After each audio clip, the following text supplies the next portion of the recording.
Hello everyone, welcome to It's Healthy Mention channel. So today we are going to see general homeopathic materia medica, some important topics, that is sources of homeopathic materia medica. In this topic, the overall sources are explained in a very simplified manner. By just reading one sentence, even layman can understand how the simplified notes are these. So let's begin. So sources of homeopathic materia medica. Sources. There are total 6 sources. First is drug proving, clinical source, accidental source, chemical source, toxicological source, and doctrine of signature.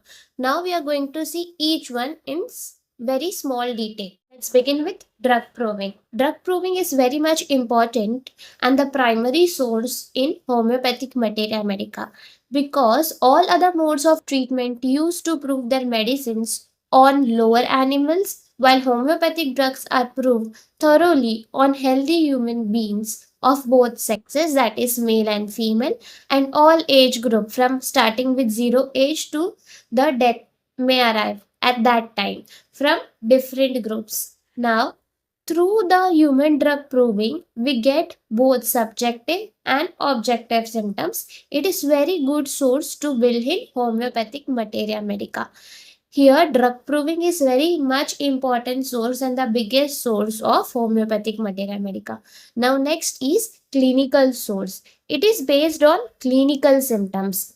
Clinical symptoms are those symptoms which are not observed during drug proving, but they are seen during daily clinical practice. Example, a patient comes with complaint of GIT troubles similar to that of nux vomica.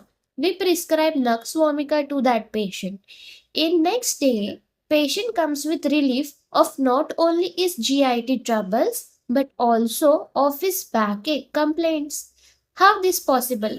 Which were not even told by him to the physician, because then the symptom of backache can be said as clinical. That is totality of the symptoms, that the person having those symptoms are similar to that of nux vomica. Now, next source is accidental source. This source includes those medicines whose curative action was discovered accidentally. Example, Blata orientalis in asthma.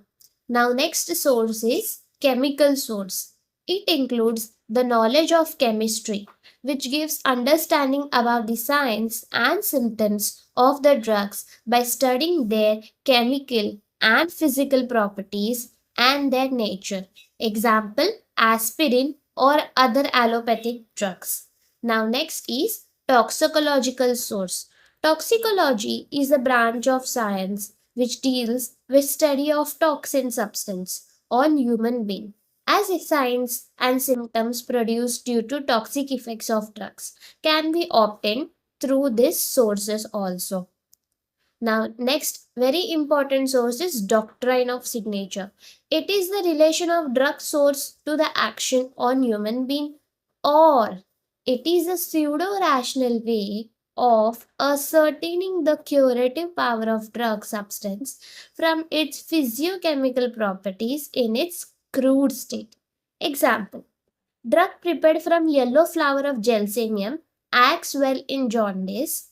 Tarantula is sensitive to drum beats, so that the patient similar having the similar features like tarantula is also sensitive to the music. In short, the symptom similarity, the drug picture of tarantula exact matches the patient who is having sensitive to the music. So here we have completed this topic. Hope so you have understood this topic. Thank you for watching.